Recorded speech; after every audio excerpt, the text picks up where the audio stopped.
Hey guys, it's Bree and welcome back to another video.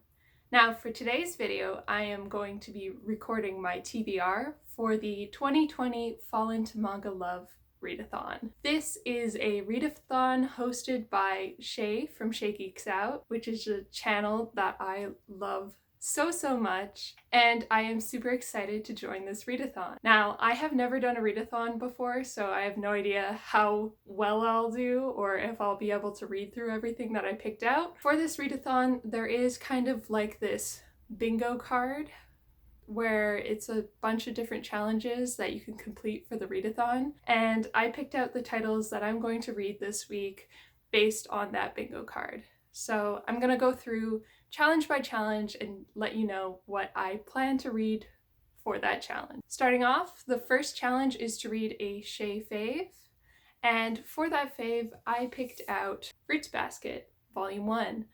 Now, I recently hauled this, and I have saved it for this readathon, and I am so excited to finally crack into this. I have never read Fruits Basket before, so that's kind of a crime if you're into Shojo, but I don't know, I guess I'm finally getting around to it. The next challenge is to read outside of your comfort zone. So for this title, I picked to read One Piece, because outside of my comfort zone is reading a really long-standing series. I usually prefer to read a series that is completed and between, I don't know, anywhere from 5 to 20 volumes is usually my comfort zone of how long of a series I'm willing to commit to right away. So reading One Piece is definitely a humongous commitment. And for this readathon, I don't plan on reading all of One Piece. I'm just gonna read as much as I want to read of it. Maybe it'll be the first volume, maybe it'll be the first 5 volumes. We'll find out. On to the next challenge. For challenge number 3, it is to start a new series. And the series I picked to start is Oku by Fumi Yoshinaga. I've heard a lot of really good things about this series. I like Fumi Yoshinaga's other works, so I decided to pick it up and I'm gonna check it out. I'll let you guys know what I think of it, and yeah, excited to start reading.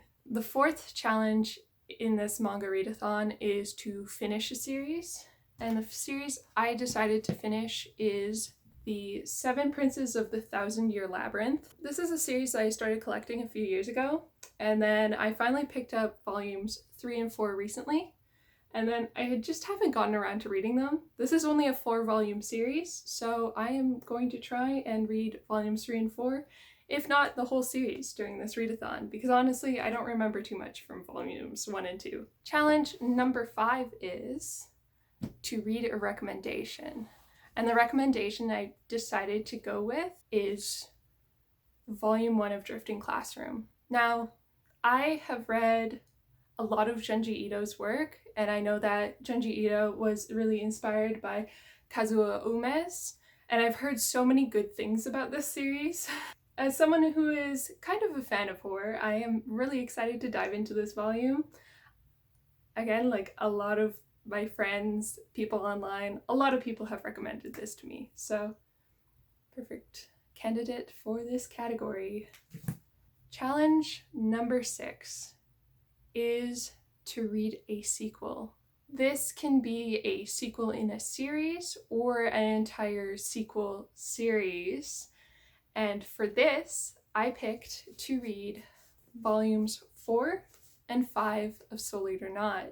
Soul Eater Not is a spin-off series of Soul Eater, and it is only a 5-volume series. I read volumes 1 through 3 quite a long time ago, but I remember them pretty well, so I decided for this readathon that I would finish up the series and read volumes 4 and 5. And yeah, I don't know, I'm really excited to finally finish off this series. Challenge number 7 is to read a shoujo title, and the shoujo title I am going to read, or actually finish reading, is Love and Focus. I recently got volumes 2 and 3 and I saved them for this readathon, so I am excited to finish off this series and read these volumes. Challenge number 8 is to read a josei title, and honestly I kind of struggled with this category because I thought that a lot more manga that I owned were josei, but when I would Google them, they'd be like, no, they're shoujo, and I'm like, Really? Are you sure? Because it's like for an older audience. Manga demographics are a huge other issue. It just depends what magazine they were published in for the most part, not always the content that they actually include. Anyways, for this challenge, I am going to be reading the first volume of Supply, which is a manga that I picked up quite a long time ago from a used bookstore, I think, or from a convention, and I just haven't gotten around to reading it yet, so this is the perfect time to read it. It's a josei series. A lot of people really recommend it, so we'll see how I like it. Finally, we are on challenge number 9. For challenge number 9, it is to read a LGBT plus title. Now, this doesn't necessarily have to be specifically an LGBT title, I think. It could also be like a Yuri title or a BL title. So for this category, I picked to read a Yuri title, and I am going to be reading Volume 3 of A Tropical Fish Yearns for Snow. I read volumes 1 and 2 earlier this month, and I love them so much that I picked up Volume 3. I'm gonna read it for this challenge. Very hype. I feel like this is gonna be the first volume that I'm gonna read during this readathon because I really want to know what happens. So that is all of the manga that I picked out for this readathon. Honestly, it is a pretty hefty TBR of 16-ish titles, so we'll see if I'm able to read all 16 titles in a week, and I will probably be posting a wrap-up video for this readathon, so stay tuned for that. I hope that you enjoyed this TBR video, and I hope that you have a great rest of your day. Bye!